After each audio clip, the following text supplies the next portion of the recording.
to stay. Hello and welcome back to Beyond Boards, a podcast dedicated to the actions and interests of skaters beyond skateboarding. My guest today, Denia Kopita, grew up in Athens, Greece, where she picked up her first board at the age of 18 in the mid-2010s. Since 2020, she has been involved, among other things, as a skate instructor and communications manager at Movement Skateboarding. She was also the online manager for Skateism, a diversity skate magazine between 2020 and 2022. And since 2024, she has been working as a community specialist at Skateistan. Whenever she isn't traveling to attend a skate conference somewhere, Denia enjoys spending her time playing soccer for two different teams and organizing the Filika skate meets, a safe space for non-traditional skaters in Athens. So here's my conversation with Denia. I hope you'll enjoy it.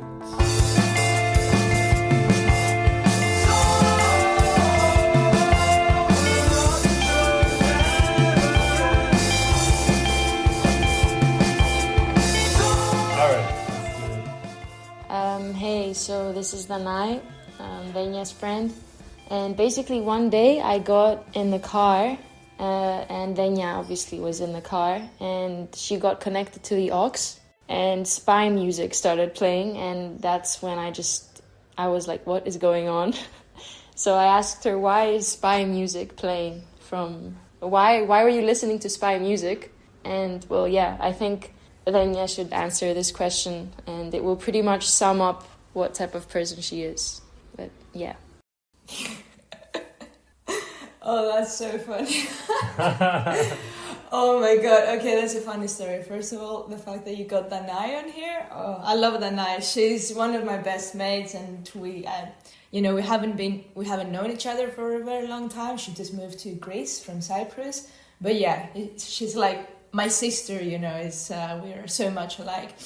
So yeah, that's a funny story. Like we were going skating or something, and I put my Spotify on, and then there's this like eerie, mysterious music on the speaker, and she was like, "What the hell, bro? What is this?" And I was like, "Hey, there is a reason for that, and the reason is that." Okay, so I love pets and I love cats, and in Greece there are a lot of stray cats. Mm-hmm. So where I live, there's cats outside, and I'll put some food for them and some water, and I'll see them like growing up, when they're like little kittens, and then so there's this one that is so cute. It's super like all white, and it just like I love her. And one day like, for a few days I didn't know where she was. I hadn't seen her, and I was so worried because there's cars going past, or maybe something happened to her. And I was just like really worried because she's always around. Every time we open the window, she'll come and like say hi and try and get in the house. So one day I was like, you know what, I'm gonna find her. And because we have like CCTV, on the entrance of the building. Yeah. So for basically like a couple of hours, I was going through the CCTV footage from my phone and like trying to find like movements of cats just to see, is she okay? Because there's a lot of cats around, and I was trying to figure out, is that her? Is that not her? I don't know. So yeah, I was like super stressed out. But eventually, like, she's all good. I think she was a bit ill or something, but yeah, she's okay. But yeah, I think that kind of sums up my personality. Nice.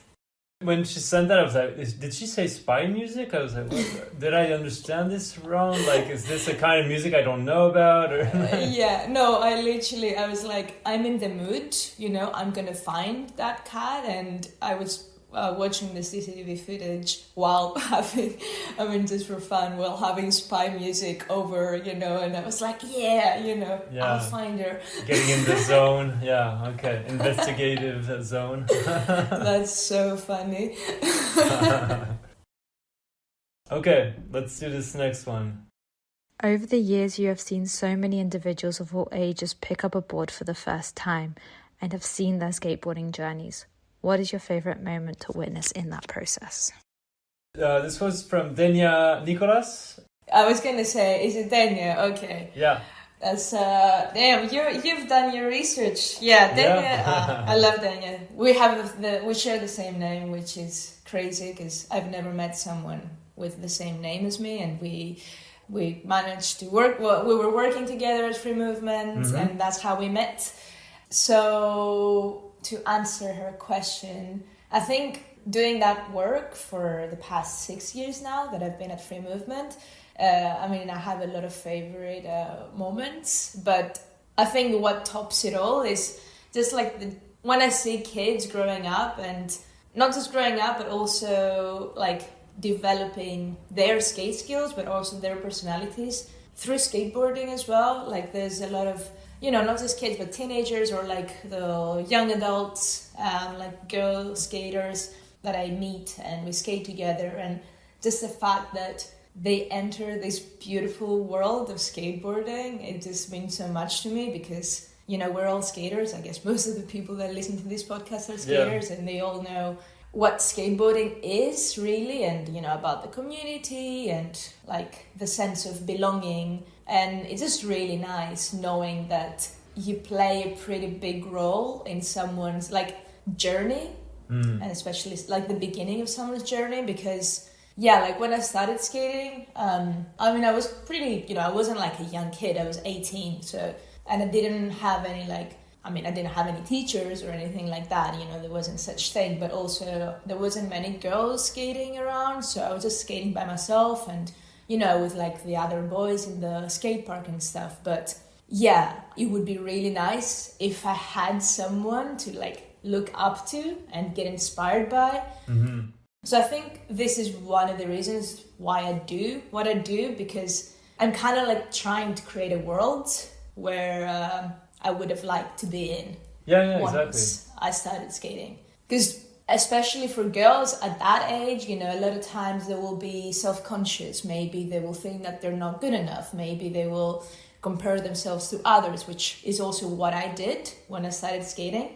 And I didn't feel like going to the skate park in the evening, that it was so busy and full of boys, because I just didn't feel like I belonged there, and I felt like people would judge me.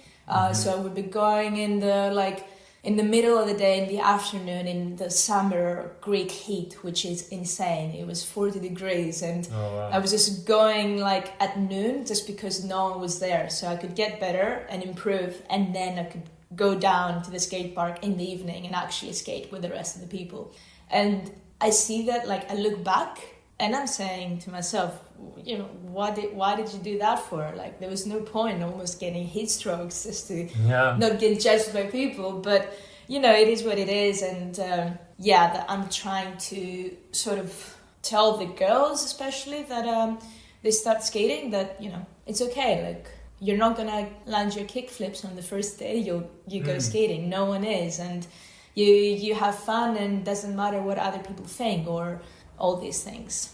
Be patient and kind with yourself, and And I was wondering, how did you first get involved with Free Movement? Because you said you started skating more or less 10 years ago. And Free Movement, you said you started working with them in 2020, around there. So you had been skating for a few years at that point. But how did you connect with them? And how did you, start getting involved with them and eventually participating and being a big part of it? Yeah, so when Free Movement started, I was actually living in the UK because I studied in London. Therefore, I didn't know of the project around that time. And when I moved back to Greece after I finished my studies in 2020, I started working at a skate magazine, Skateism, which was based in Greece. And so they, the person running it, he was friends with the people at Free Movement, and we're not like a huge community, so I sort of met Ruby back then, and we were going skating together. And then at one point they needed some girls, to come to the sessions and be skate instructors. So I started going just to some girl sessions and kind of moved up from there. Then I became part-time, like leading the skate sessions and organizing girl meetups, and then started full time, where I am doing the social media, so anything that that has to do with communication, video editing, all that stuff, as well as event planning or collaboration with different partners like skate shops or brands or Wow, okay. Well, actually, that will lead to the next question, because you just mentioned this person, Ruby. I have a question from Ruby Mateja. I hope I'm saying her name right. She said, Denia, when I first met you back in 2017, you could count the number of girl and women skaters in Athens on one hand. Now, thanks a lot to your hard work, the community is glowing and blossoming. I'd be interested to know what you're most proud of achieving for the Flinta scene here in Greece, and also where you see there are still barriers or challenges faced. Okay, yeah, that's correct. There really weren't many girls skating. And so when I started skating, I actually started skating here in Greece just before I moved to London. So I was skating here for a few months and I only knew 1 or 2 girls skating.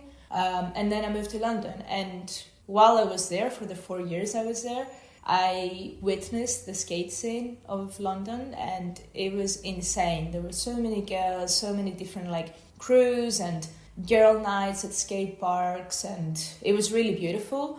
And I was saying, damn, why do we not have that in Athens? Yeah. There are people, we have some skate parks, it's not, that's not as good as London, but the infrastructure kind of exists, so we could be doing that. So I really got inspired by that, and every time I was coming back to Athens for holidays or whatever, I would see some more girls skating, and I was like, okay, there's something happening, but it's still not enough. So it was one of my main aims, let's say, that when I moved back to Greece, I wanted to make this scene much bigger in terms of girl skating and also more inclusive.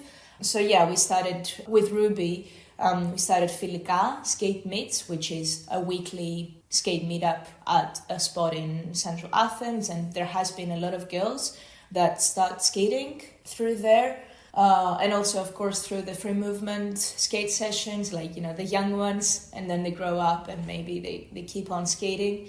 But it's been a bit of a hard work because you have to be on it constantly. You can't just, stop and you have to continually push for it because no one else is going to do it if you don't do it. And that's what I feel as well, that so we do, I've hosted, I've organized a lot of skate events with some skate shops as well, so pretty big skate shops of Athens, which has really helped. And, by doing skate jams and giving out prizes and all these things, just as a way to get more to, first of all, give more exposure to the women that skate, and also to get more girls to be inspired. Just what I was saying before as well, that if you have someone to look up to, you'll get inspired by them, and eventually you'll take that step into doing what you want to do. Sure. The most proud or my most favorite thing is that compared to how it was 10 years ago, the scene now is so much bigger, and it just feels really, really good. But there's still so much work that needs to be done. We still don't have as many events or contests as I would like to. The skate parks are still not great and not so friendly for beginners. So we'll get there. Work in progress. Yeah. And I just want to bring it back to when you started skating. I was just wondering what made you pick up a board for the first time? Was it friends of yours, or what kind of made you want to start skating? So I started skating when I was 18, but I really liked skating. Well, seeing skateboarding from when I was much younger. So around the age of 12 or 13, I actually, because I was seeing some skaters on the street and I really wanted to join them, or at least do what they did. So I just went to a skate shop and I actually got a board back then. But I didn't know anything about skateboarding, and there weren't any skate parks around me. And I was a kid, it's not like I would travel to the other side of Athens just to skate. Yeah.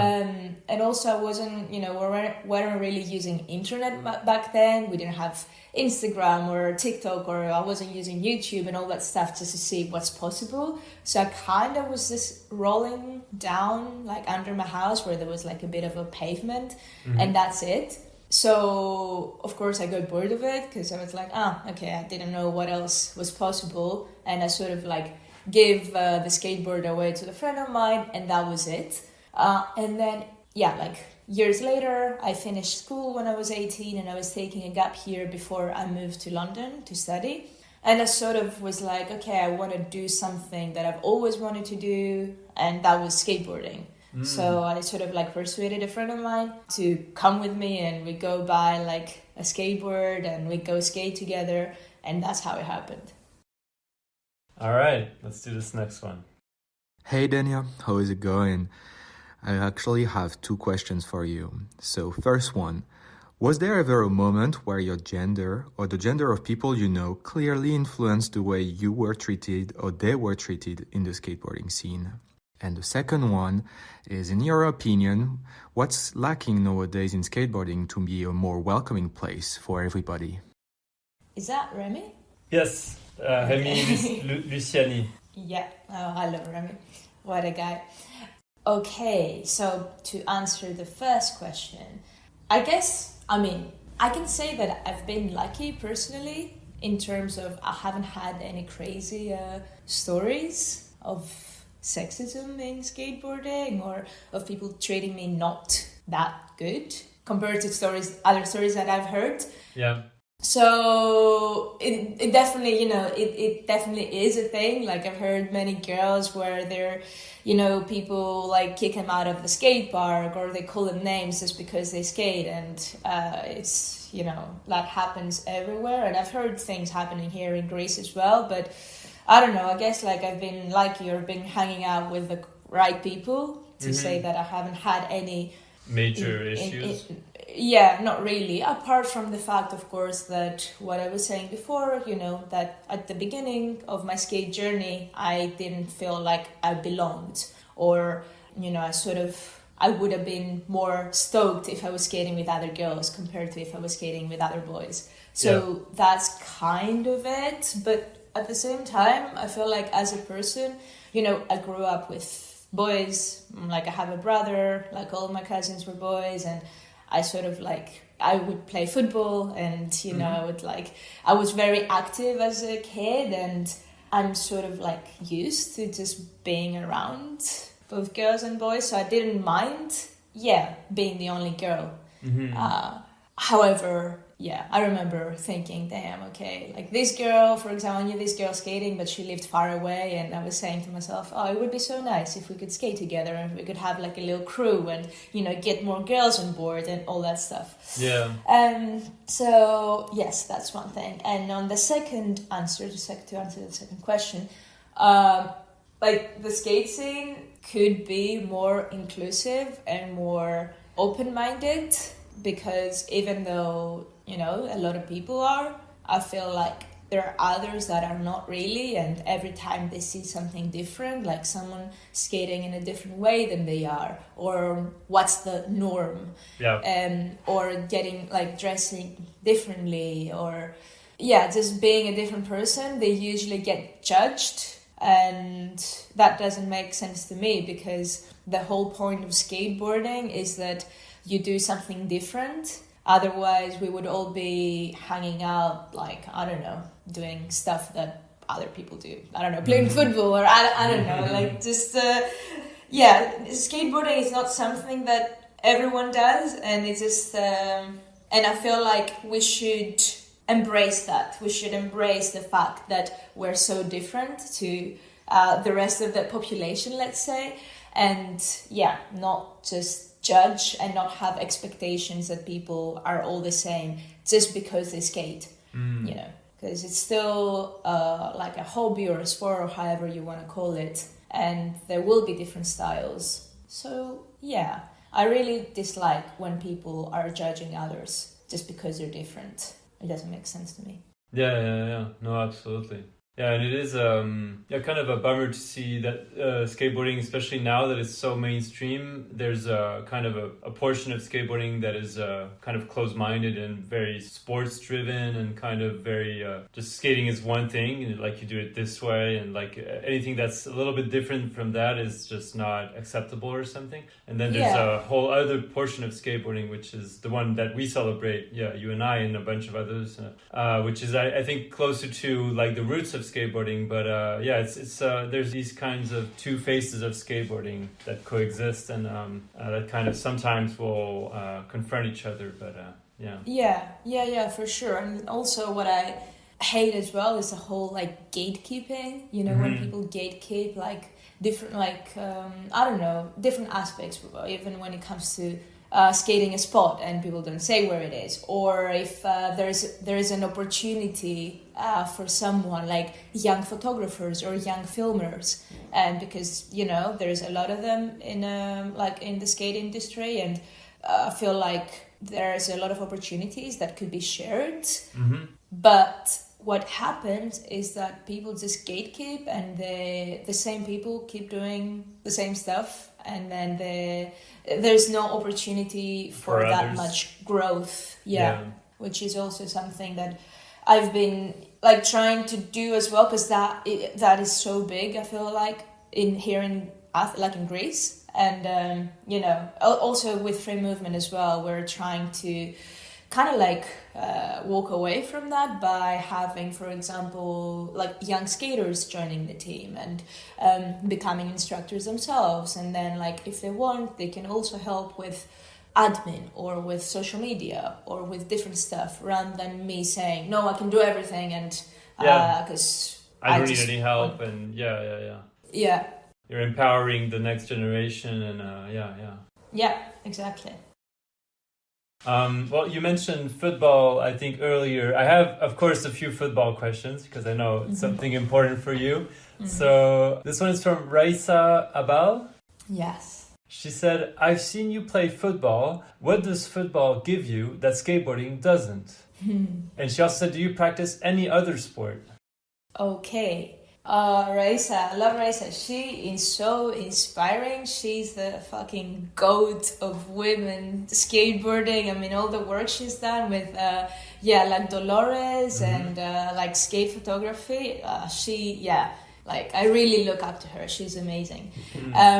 So what football gives me that skateboarding doesn't? In a sense, they are kind of similar in my head, because they are both so important to me. Because it just feels like it's I experience like the association and like the vivid sense of community that both of them provide. So in a different way, of course. I mean, football is about team. You know? I play in two teams. One of them is an 11-a-side and the other one is a 7-a-side. And, you know, you really need to be there and work with your teammates. You can't be an individual. Whereas in skateboarding, it's just you and your board. However, there is a different sense of community that skateboarding gives you, rather than like working with people, but what comes outside of it. Football is something that I've always been into since I was a kid, and something in a similar way to skateboarding, something that I always wanted to do as a kid, but I didn't get to do it because I was a girl. Because they were not, like, I remember being 8 or 9 years old and always playing football at school, like during like physical education, you know. But and then I would go back to my parents and be like, hey, can you like sign me up to a football team? And there were not any girl football teams in the area that I was living in, and so they never did, and that bummed me out so much. So I did other things. I did basketball, I did taekwondo, I did gymnastics, just stuff like staying active. So when I was 19, when I was in London, I found this team, like amateur, like 5-a-side, 7-a-side team. And I was like, oh, you know what? I'm gonna go. And so I did. And it sort of started from there, and then moved back to Greece, and I started playing at an 11-a-side team, a bit of a more like proper one with like regular trainings and being in a league and stuff like that. So it's kind of the same story as skateboarding. That I wanted to do it when I was a kid, and I didn't get to do it because I was a girl. So I kind of put it on hold for the time being, and but what I've noticed that I don't do at football, while I sometimes do when I'm skating, is that I don't overthink so much. Because generally I'm a big overthinker, like my brain does not stop. Okay. So when I skate, I mean, if I'm in a good mood or something like that, you know, I will be super focused on the trick that I want to do or on the, you know, on the crew that we are skating. But there are other times where my brain just, it won't stop and I will keep on thinking other stuff.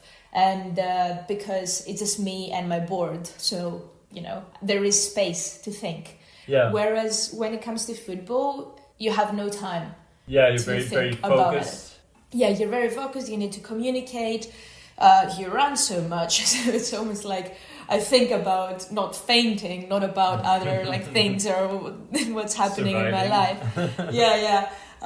So this is what football has given me, which I really like sometimes.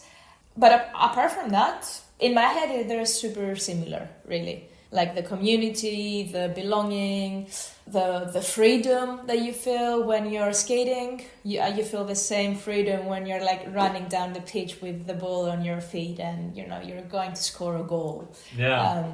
All these things. That must be a good feeling, yeah. Yeah, it is good. Let me play you this next one.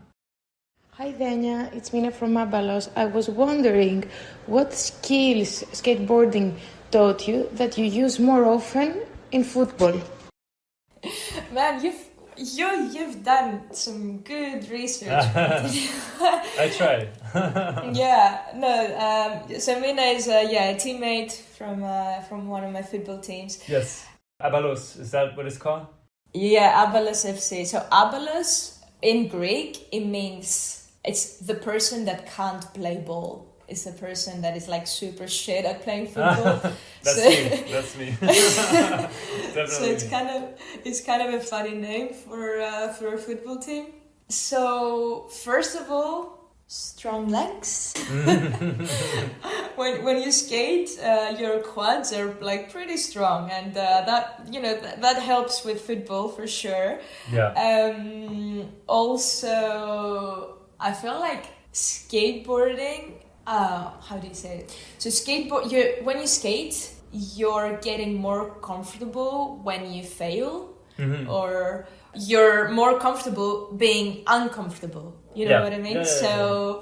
And I think you can translate that into football as well, because there will be a lot of times where you will fuck up. You know, you won't score a goal, or you'll make the wrong pass, or something will happen, and it's about how do you deal with that failure at that very second. So it's about coming back to get the ball, or, you know, trying again to score the next goal, or, you know, all these things. So I've really learned that through skateboarding, because skating is, you know, I've been doing skateboarding longer than I have been doing football. I mean, in a more consistent way. So what I've really learned through skateboarding is, just not giving up, like being super like resilient. And I've learned that in football as well, you know, just not giving up, you know, always be there, always run for your teammates, always run for yourself, always run for your coach, like all these things. Well, still on the topic of football, I have a question from Oliver Percovich from Skateistan, and he said, you are a big follower and supporter of both women's skateboarding and women's football. What can they learn from each other?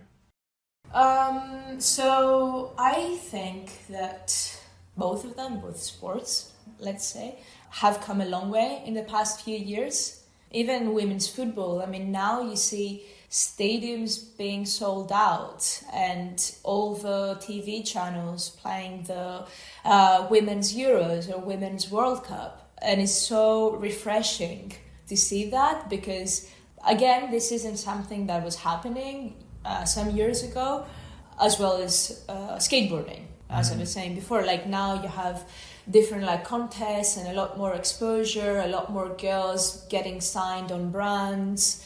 So that's really refreshing to see, to be here to witness it at this time. Like, I feel like this is such a important times we are living in terms of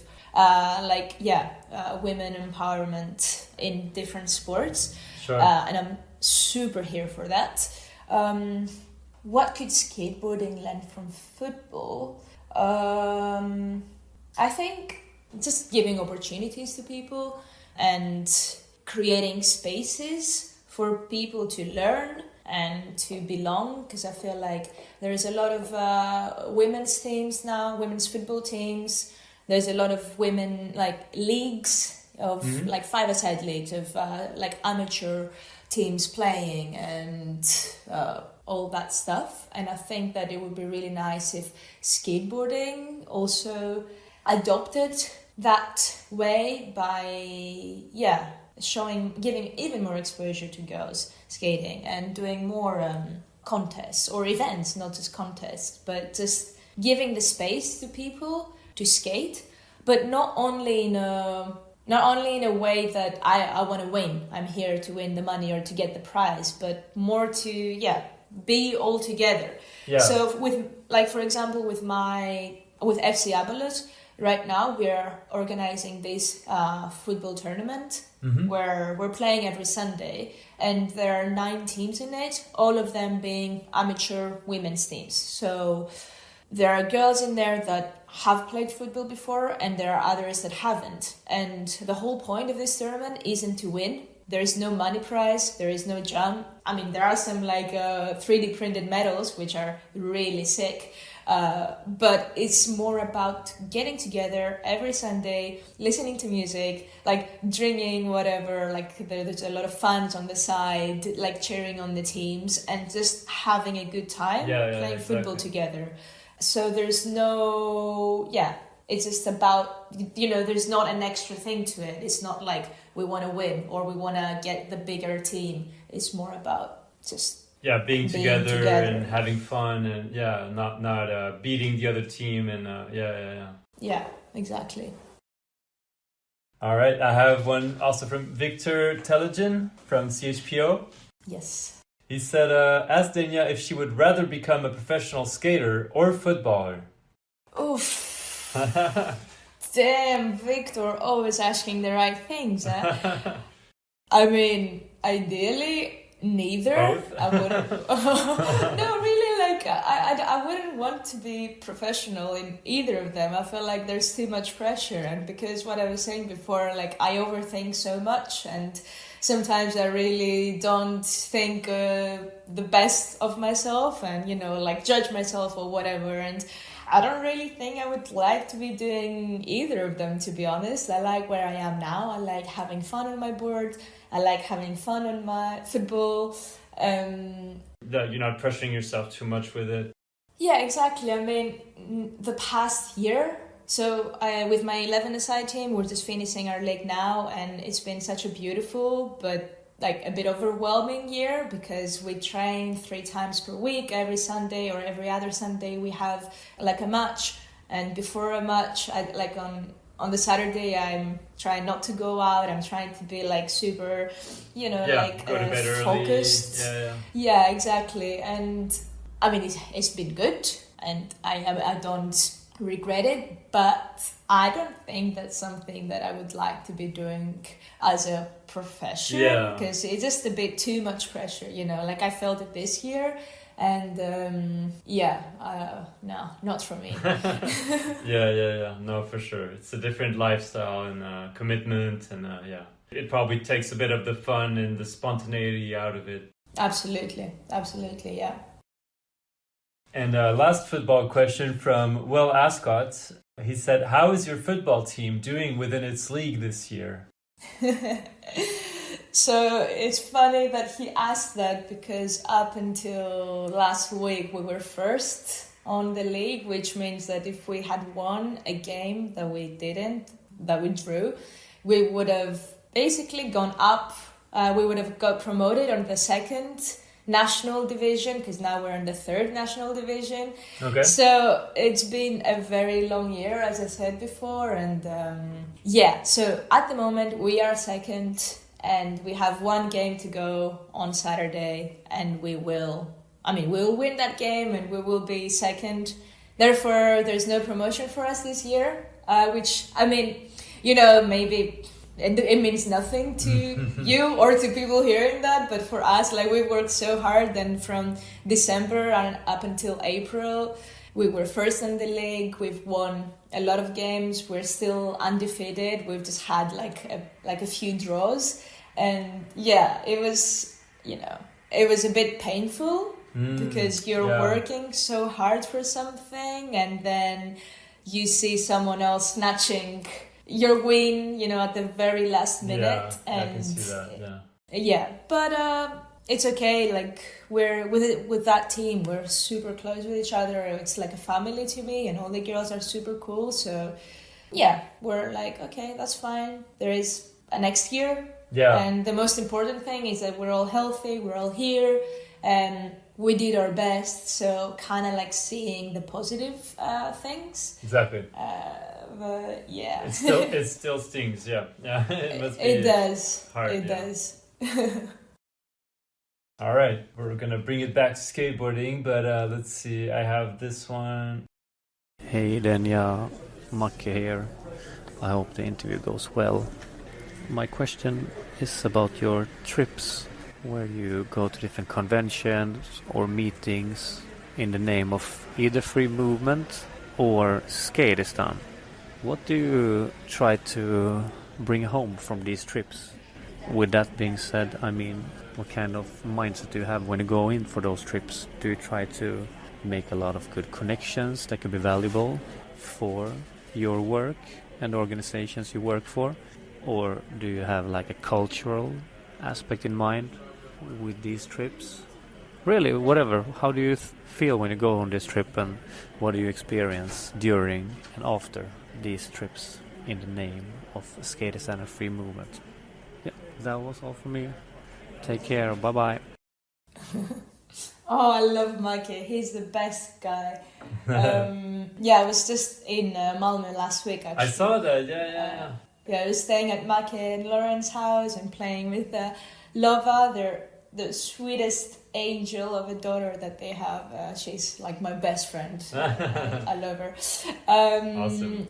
So yeah, I do go on a lot of trips. I love traveling, and I'm so lucky that I am a skater, because when you skate and when you travel, you see the places that you go to in such a different way. Yeah. Even if it means, looking at different spots, you see a set of stairs and you're like, damn, that's a sweet spot, or ledges or some bank spots. But also the fact that you can meet people, other skaters that are locals, and they can give you some like inside tips on the place you're in, or some like, they can even host you and, for the next time you want to travel. So when I do go to these like skate festivals or just on a trip, the first thing that I get is definitely connections, but not just kind of like friendships, like new friends. Like, I've met so many people on these skate trips. Like, I mean, Rémi was, the question that you had from Rémi, like I met him at Vladimir and then at Bordeaux, and now we're like, like besties, or, it's just like you meet so many people on these places, and I feel so grateful for it. And it's one of my favorite thing about skateboarding, because the best part of skateboarding often happens like outside the tricks. It's not about whether you can land that kickflip or tray flip or whatever. It's the community around it. And when I go on different places, I get so nostalgic after I get back, not because, I miss that skate park, but because I miss the people that I met during that. So, you definitely, that's the first thing. And also it's really cool to be able to see how other people experience their own communities and their local skate scenes, because it's really mind-opening, really. Even in Bordeaux, there were so many people from so many different nationalities there. And I've never been to Japan, but I was hanging out with some Japanese skaters, and they were telling me about like there are issues and there are problems when it comes to skateboarding like there, and it's something that I would never know if I hadn't spoken to them, unless I had gone to that place. So you really get some inside knowledge on different cultures by just skating with people. It's so beautiful. I love skating. It's so cool.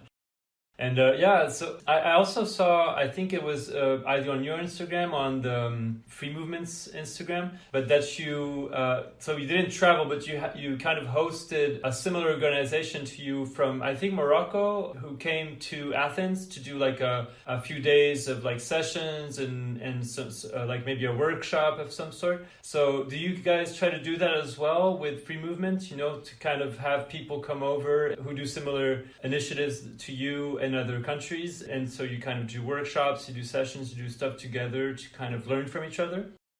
Yeah, so that was a bit of a special event. That was with the Birdies. It's a skate and art collective from Morocco.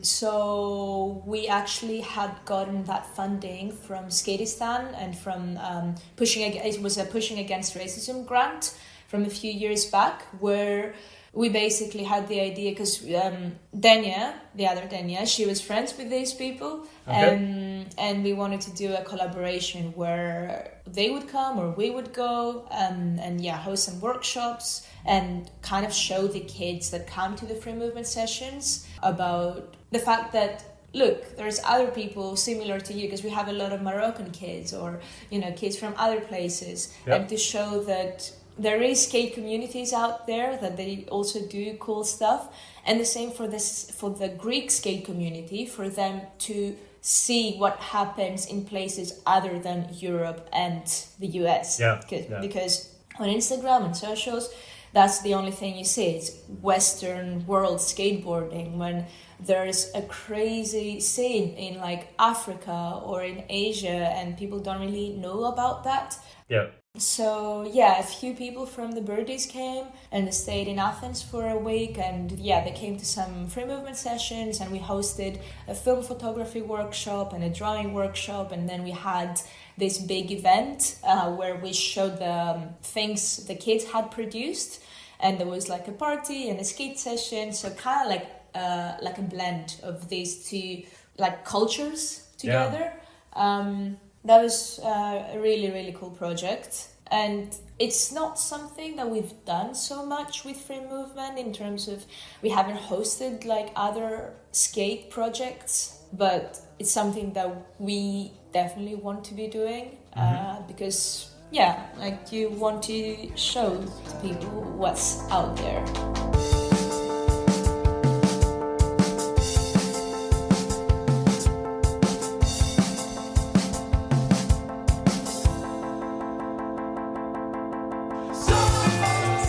Topic of kind of skate events. Let's see, I'll play you this next one.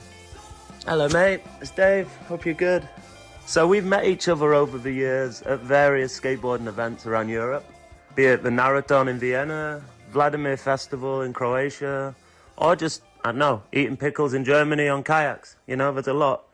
But more with the aforementioned two events that you've had panel talks or discussions in, how do you find that element in skateboard events changes the atmosphere at these events? When the physical act of skateboarding is no longer the primary focus, how does it change the atmosphere of this event?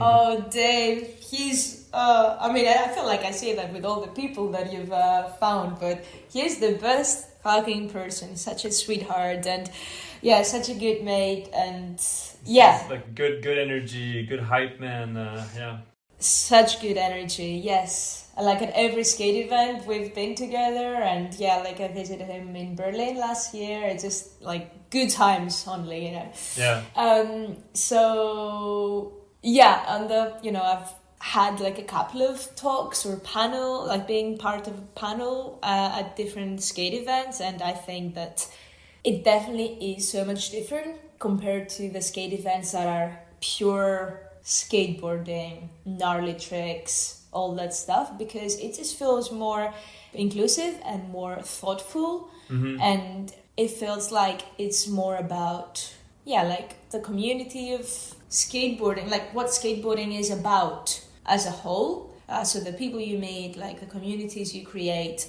And in these talks or in these events that there have had conversations in them from various people, it feels refreshing to know that people are interested in it and they're not just there for the skate clips, because there are so many people interested in the talks, and they actually spend an hour or two or more of their day being there and listening to people talking. And that feels so good, because it feels like there is like a promising aspect, and people want to create change and they want to make the skateboarding world a bit better and more inclusive.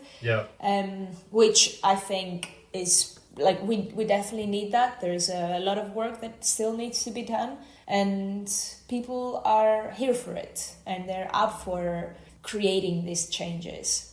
So these kind of events are my favorite ones, rather than just going to pure skating and clips and drinking or whatever all day. Like whatever, like that has happened. It has been happening for years. Okay, cool, but now I think it's the next step. We need to take the next step of using skateboarding as a tool to empower the communities and empower women and empower queer people, and just the more like any marginalized community that has had an issue before, to be more open.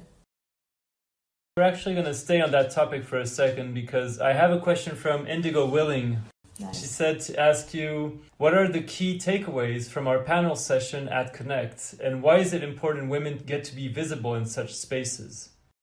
Okay. We had a panel with Indy at Connect in Bordeaux last year about skate programs in forgotten spaces. Under recognized places, I wrote down, Yeah, exactly. And it was such an interesting talk with her and Maz from London, who runs Melanin Girls and Pals, because each of us have different experiences. And even though we do have different experiences, there's a lot of similarities when it comes to, like exposure, or when it comes to belonging and the help of the local community with skate programs. So I spoke about my experience with free movement mainly, and also Skateistan, and Indy with her. I mean, Indy was hosting the panel, so she was mainly asking questions, but she has a lot of experience when it comes to different skate programs and women empowerment and stuff, and the same as Maz.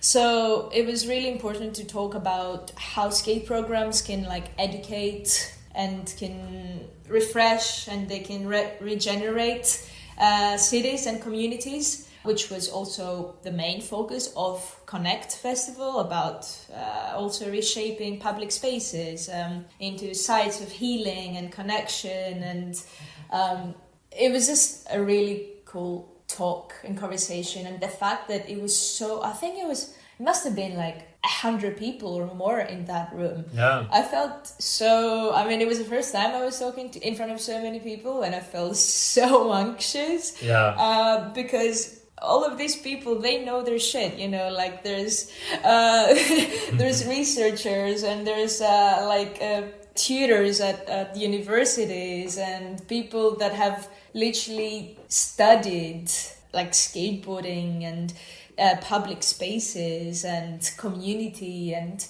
it was, as I was saying before, it was just so refreshing knowing that people are interested in these talks. And because I also spoke a bit about non-Western world skateboarding and, skating in Afghanistan that Skateistan started, or in different places that Skateistan operates now. For example,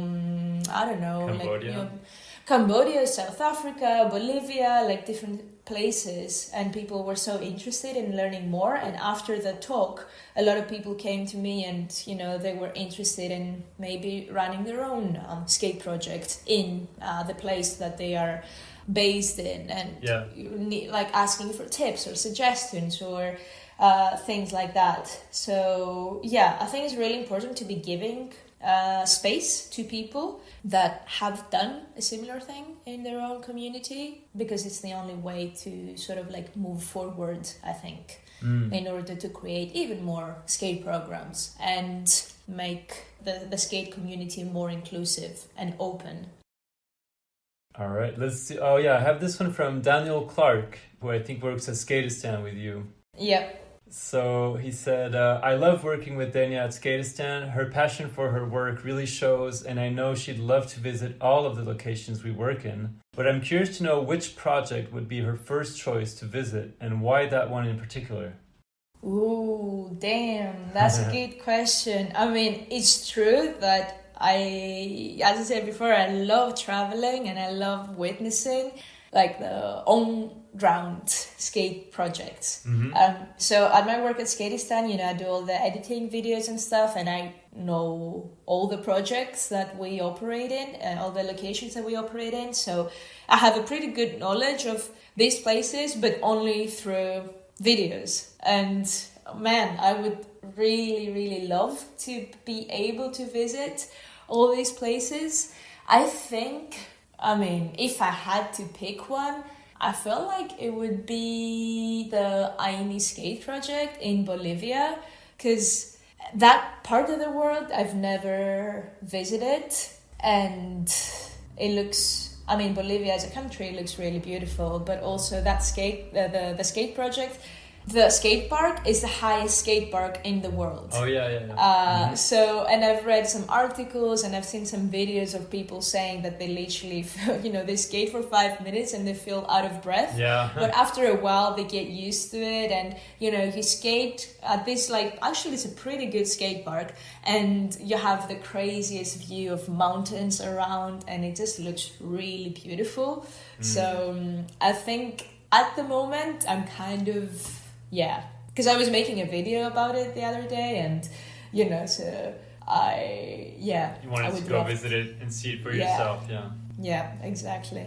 But also any other ones. Damn, there are so many beautiful things happening all around. Like, there's a really cool skate project in South Sudan with girls skating, and in Uganda, and in Palestine, and in Lebanon, and in Papua New Guinea, and it's crazy to think about. A few years ago, you wouldn't have known that there are so many skate projects around the world. That they don't do it for the money, they don't do it for the exposure, they literally just do it to make a better and a safer world for youth. Because in a lot of these places, there's a lack of inclusive and of accessible, positive recreational activities for youth. So it's the same as free movement. We have some boards, we have some ramps, and we just go around and we create a nice space for 2 hours for these kids to skate with us. And we don't do that for money or for we get paid, but it's not like we're getting rich out of it or something. Yeah, it's just about community. It's a work of passion. Yeah. Yeah, exactly. And I wanted to ask you, how did you get involved with Skateistan? Because we talked about free movement a little bit, but so you've been working at Skateistan. I didn't write it down, but I think for a couple years, maybe 3 years now or something? No, actually for 1.5 years, something like that. Okay. Yeah. So, I've known the work of Skateistan for a very long time, and I've been really looking up to what they do. It's really cool. So they were looking for a social media manager a couple of years ago, and I knew Osh, who was working there because of skateboarding, but also he was at Skateism before I joined Skateism. But I knew of him, and then he was also at Free Movement before I knew Free Movement, so we kind of we knew each other. Cross paths, yeah. Almost crossed paths, exactly. So, and he was visiting Athens quite a bit, so I had met him before, and did an interview. I had experience with social media from Skateism and also from Free Movement, editing, all that stuff. So anyway, I ended up working at Skateistan, and I love it. It's I sometimes I almost cry when I get so emotional when I edit different videos and I see the happiness of the kids that they skate. I'm a bit of a romantic, when it comes to skateboarding and what it gives you. And yeah, I get so emotional knowing that these kids are living a better life because of skateboarding, because of a plank of wood and 4 wheels on it. How beautiful is that? Yeah. No, it is amazing, yeah.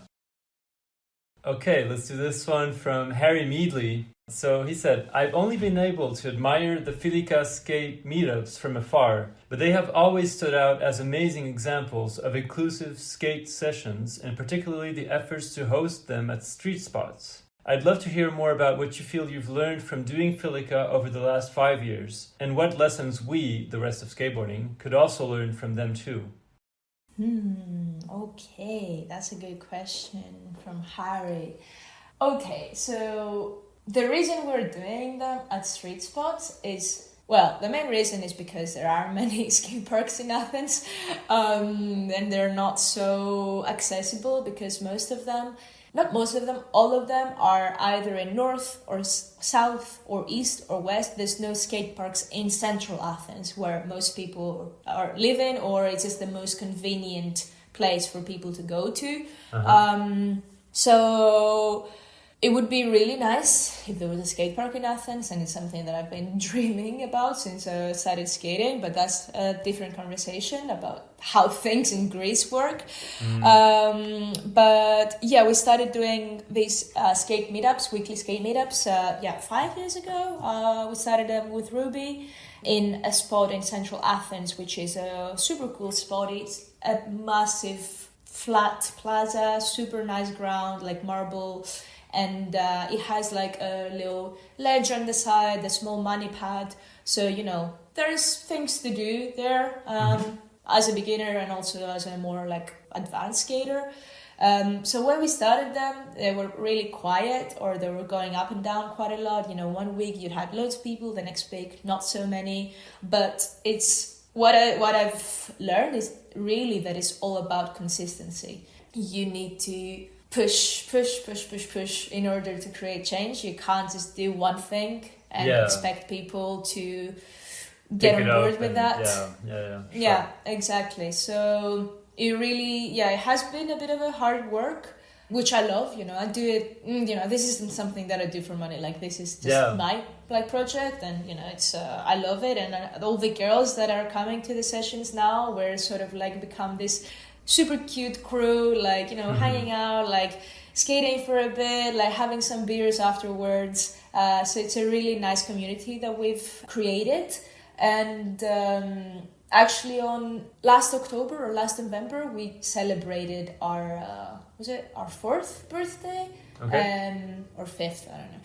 And it was the biggest girl skate event that has ever existed in Greece. And, we did it at a skate park just to make it a bit more special. It was a skate park that that's where I started skating in. Because it's pretty easy for beginners. It has some super mellow ramps and there is space. And at some point, because it kind of has 2 levels, and I was on the upper level and I was looking down, and the whole skate park was full of girls. There was 30 or 40 of them, and I got goosebumps. I was saying, damn, 10 years ago, I was here all by myself, not having any girls around me, and now look what we've made.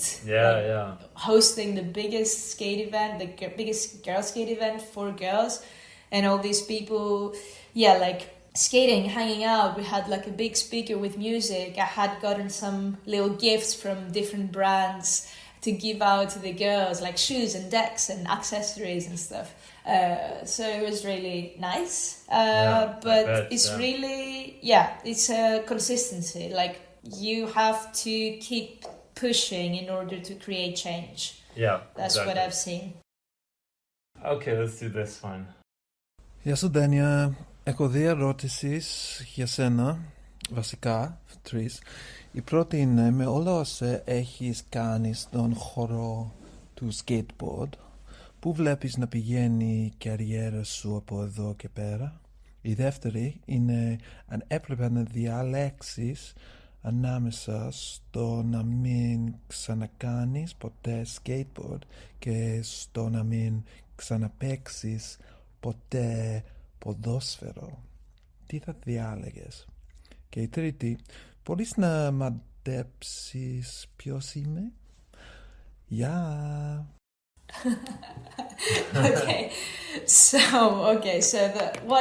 Just to translate, the first one, it says, I have 3 questions for you. The first question is, with all the stuff that you've done in your skateboarding career so far, like where do you see yourself going in the next few years? The second question is, if you had to choose between never playing football again and never skating again, what would you choose?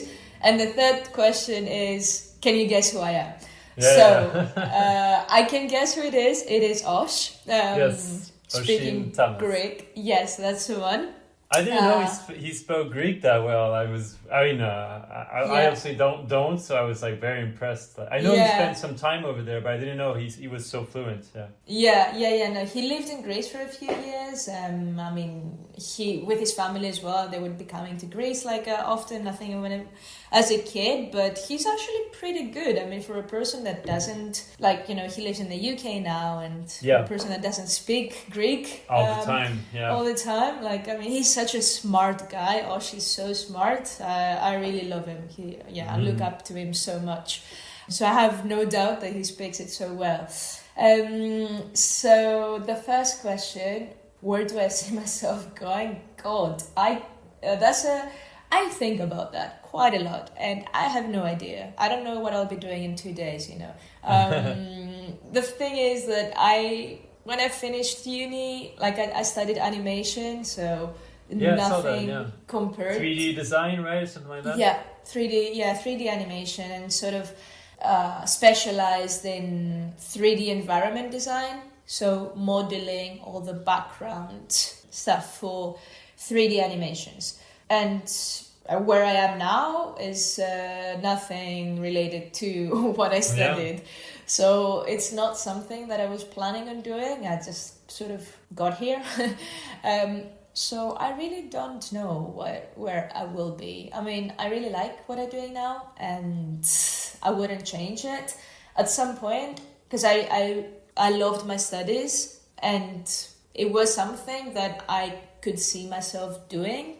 And every time, every year, I'm like, okay, this year I will maybe do a little project of my own, sort of get back into 3D animation, because I haven't done it really in a few years, and I love the idea of it, The reason why I did it is because I sort of wanted to be able to create spaces that don't really exist. You have an idea in your head, you have some sort of imagination, and you're like, okay, I want to create this imaginary space on my computer. That's the short story, let's say. Sure. So I don't know whether one day I will be in that industry, in the 3D animation industry, or whether I will be in the social skateboarding or filming or editing. Je ne sais pas. You don't know yet. No idea. We'll see where it goes. I don't like making plans. On the second question, whether I had to choose in between never skating again or never playing football again, oh boy, that's a hard one. It's a hard one, yeah. But I think I would choose never playing football again. Skating is, I love both of them, but skating is so close to my heart, and what it has given me. The work that I do is related to skateboarding. Most of my friends are related to skateboarding. The people that I go to visit, in other places, are because of skateboarding. So this is who I am and what I do, and I wouldn't change it for the world. So I think as much as that would hurt, never skating it again would be so painful for me. So that's the second answer, yeah. Yeah. Well, fortunately, you don't have to renounce neither one of them, so you can just keep doing both, and that's perfectly fine. Yeah. Exactly. No, and it's cool. I think it's good that you.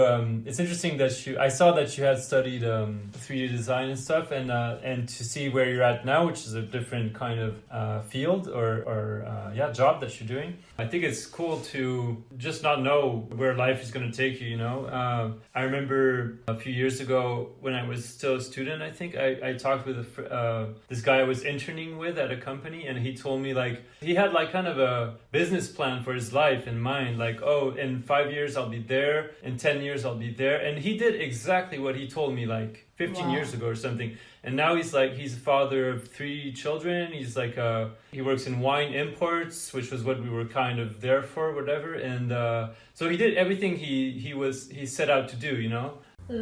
Which is, and I'm not saying it's bad. I think he's perfectly happy with that. But I'm in a completely different. I would never have imagined, you know, being where I'm at now 15 years ago. And I think it's, at least for me, I feel it's a bit more exciting not to know what you're gonna do. Like you said, like you don't know what you're gonna do in 2 days from now. I think that's a better way to approach life than being like, oh, I have this to-do list and the next 15, 20, 30 years are like pretty much set for me. Like I'm just gonna follow the script and stick to that, you know, like I like the idea of more just following your heart and your desire, and just whatever comes your way, you're gonna follow your gut, and wherever that takes you, it's that's where you're gonna go. Yeah, exactly. I'm the same, because it feels like you have these expectations if you're planning everything, or if you're planning your life. You have the expectation of, oh shit, by next year I need to have done this, and then life happens and you don't have much time, and this and that, and just like it doesn't really seem like so feasible to me, because things change all the time, you know, the world changes all the time, so exactly. Yeah. All right, let's do this next one from Neftalie Williams. He said, I would just ask her, what is one thing that it seems like we made real fundamental progress with since we last worked together in the 2020-2021 cycle? What still fundamentally needs to be addressed by everyone to make the world a better place in 26-27? Send her love and hugs from Cali. So Neftalie Williams is, he's like a superhuman. He's so smart, and he's so cool. Like he's done so much work in skateboarding and writing books and talking about racism within skateboarding. And we worked together at the Skateism issue back when I started working at Skateism. He was the guest editor, and I was sort of like managing all the different interviews and photographers and kind of like getting the magazine ready. So I loved working with him, and I learned so much from him. And it was around the beginning of my, let's say, career in the skateboarding industry. So it was really nice to be able to work with such a person right when I started.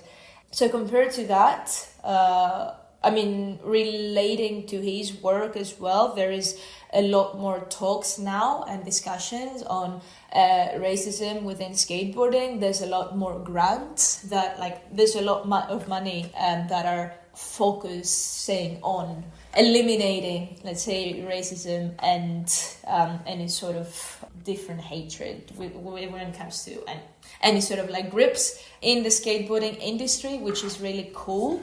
Because back then, it wasn't so long ago, but he had done some conversations within the skate mag with skaters of color, and they would be talking about the lack of opportunities or the different way they were treated in the industry. And I feel like there's always work to be done, but I feel like now things are in a bit of a better place, and there's not as much space as it was before for people to judge others if they're different. There is what we were talking about before, but things are heading to the right direction, I want to believe. But now in 2026, 2027, I still believe what I said before as well, that people need to still be working towards a brighter future in the skateboarding world and being more open-minded and not be negative when it comes to someone being different, if it's a different gender, different color, a different skate style, different clothing style. Yeah, it's hard because it's not just the skaters that do that, of course. This is the way that the world operates. And I feel like every day you hear of something and you're like, damn, we're doomed. You know, this world is a pretty fucked up place. But then you hear positive things. You hear people, creating positive impact on different communities. And it sort of gives you like a reminder that actually we're not so doomed. There are still people doing the right things and good things. So I guess you have to sort of balance it out, and also you need to be surrounding yourself with these people in order to reinforce that positive impact and make it even bigger, and not just get super paranoid of all the badness of the world and all the overwhelmed. Overwhelmed, yeah. I mean, I get so overwhelmed sometimes. Like, I read the news, I listen to about what's happening, and I'm like, damn, there is no. We're fucked. Yeah, we're pretty fucked. Like, there's no way the future is gonna be nice. But I guess then it comes down to how you. Even though we're fucked, how we react to it and what you do as a person in order to create positive change within your local community. Because I know that I can't change the world, unfortunately. If I could, I would. But then, what can I do as an individual that will make even one person's life better, or two, or three? And it's like a chain. Like, if I do that, and if you do that, and if Neftalie, and if Indy, and if anyone like in their community does that, then it's sort of like, it's like a magnet, and the next person will inspire the next one, and the next one, and the next one, and then eventually maybe things will be okay. Yeah, no, absolutely. It has this ripple effect. Yeah, definitely. Yeah, that's the right word. Yeah. All right, I have two last ones. This one is from Natalie Mavrota. Yes. She said, Denia is an amazing, creative, multi-talented person. My question for her is, how is she able to balance it all? Oh boy. I ask that myself sometimes. I'm very active because I feel like I can't stay still.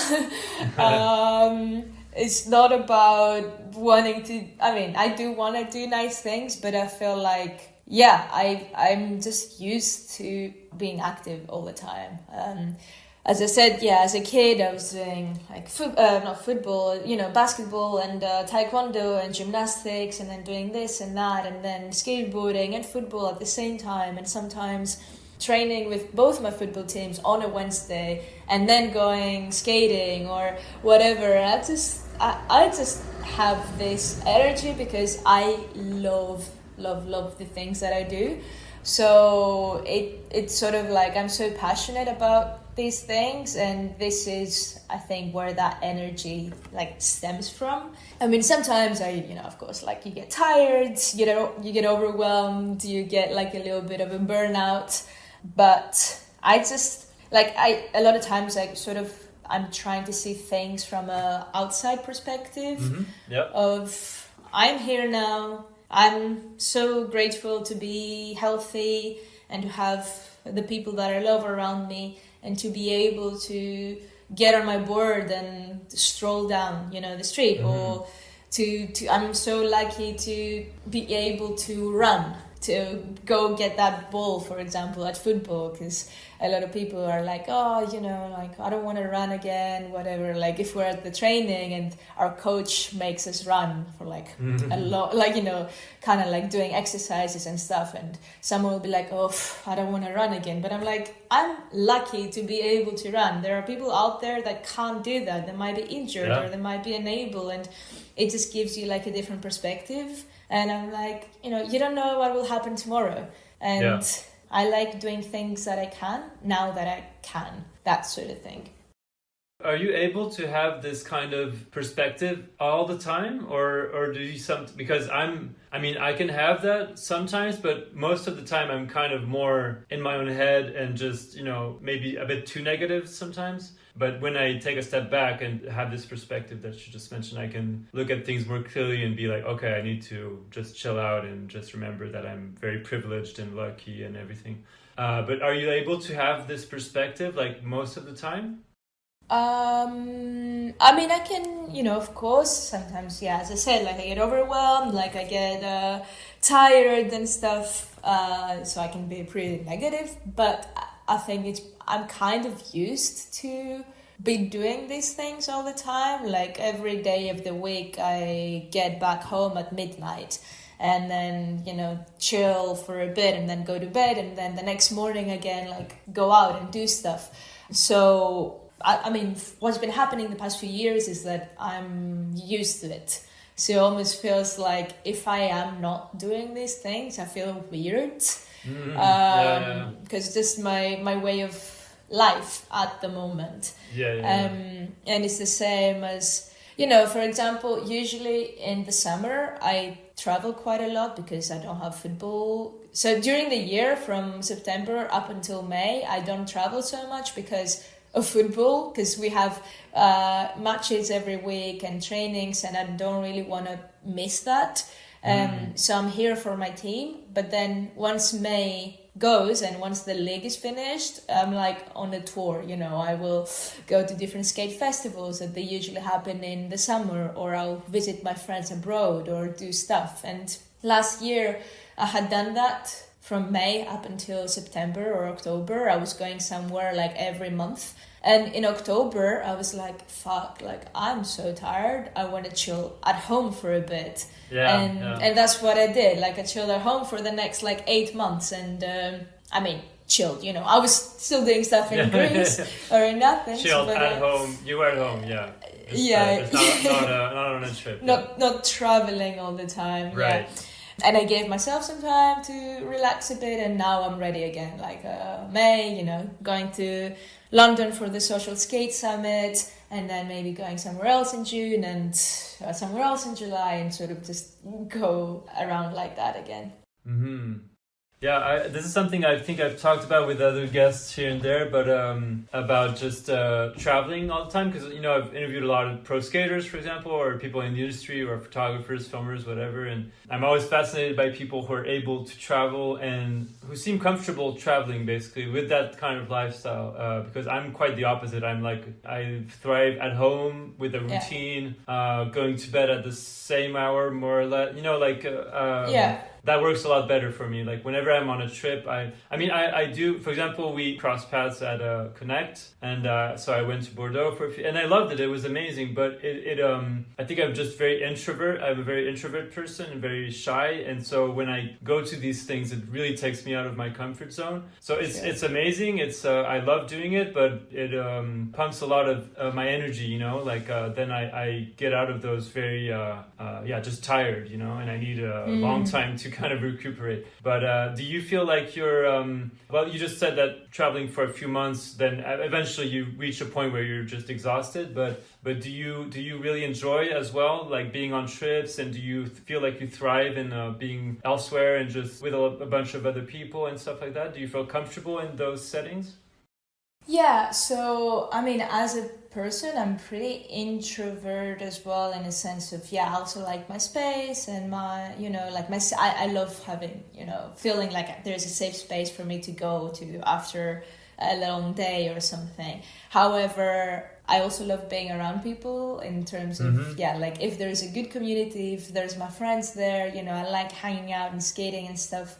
So every time before I go on a trip, like the day before, I actually have this massive anxiety of shit, we're out here again. And like there has been so many times where I'm like so close to cancelling the trip. Oh, really? Okay. I've never done it, but I do feel that stress and that anxiety, because I know that even though I'm gonna have the best time, like it's almost like, yeah, like this anxiety of not having my space and not being home and stuff. However, of course, that goes away the instant that I land on wherever I go, because it's sort of, like I hang out with people and I have this perspective, like, shit, like I'm here now, look at me, I'm so lucky to be able to travel and to go where my friends are. So then for the next week or so, or however long we are, I am wherever I am, during the day I will be sort of, like hanging out and stuff. Maybe at night, when you sort of like wind down, there might be some times where I feel like, okay, it would be nice if I was home right now. But then the next day it's like a restart, But what I've found that works for me is that having, even though, there's a big community where I am and there's a lot of people, what works for me is to have a couple of people where I'm closer with, that I know that I feel safer with them and I can hang out with them when I don't feel 100% extrovert. So rather than being with all the people all the time, maybe for breakfast or for dinner, I can just hang out with like a smaller crew and being a bit less extrovert, just to sort of like regain some energy. Yeah, and that's then, smart. Yeah, so that's what's been happening in my last few trips, because you always find people that you either know already, like Dave, for example. I had met him back in Copenhagen, like at CPH Open years ago, and then at Marathon we were hanging out loads, and then at Vladimir we were hanging out loads, or with Rémi as well, or with some other like girls that we were staying with together. And it's just nice to have this smaller crew that you feel safer with. That's a little hack, I guess, for me. All right, well, we can wrap it up with this very last question. Denia, thank you for stopping by the school last week. I truly admire the work you do combining skateboarding and social work and the crew you do it with. One thing we talked about was hope. And one definition of hope is that hope is not a lottery ticket you can sit on the sofa and clutch feeling lucky. It's an axe you break down doors with in an emergency. My question for you is, how do you stay so hopeful and positive? Please elaborate. Looking forward to seeing you soon and to hear your interview. Thank you. You're the best. Bye. Is that Jon?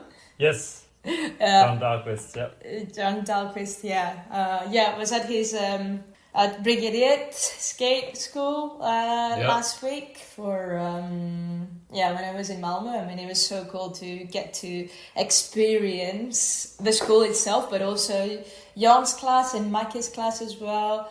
I mean, Makke is a teacher as well over there, right? He teaches film, or he teaches film. So we were just casually watching like a video part and the classroom, and then the kids just went down to the skate park to film their friends doing like sick tricks. I mean, what a time to be alive, eh? Doing that at your school. You're very lucky. Yeah, so lucky. To answer Jon's question, I think that just what we were talking about before as well, that because I love what I do and that I sort of gain energy from that. So being able to see like the kids' smiles when they land a trick, when we're skating at Free Movement, like it just gives me so much joy. And seeing them like develop as well their communication skills, or gaining like self confidence and all that stuff, just getting to like experiencing them grow. It's I really love that. And the same with the older girls that we skate with, just being able to sort of navigate with them through their skateboarding journey and teach them their first ollie or their first push. It just it feels so good to me.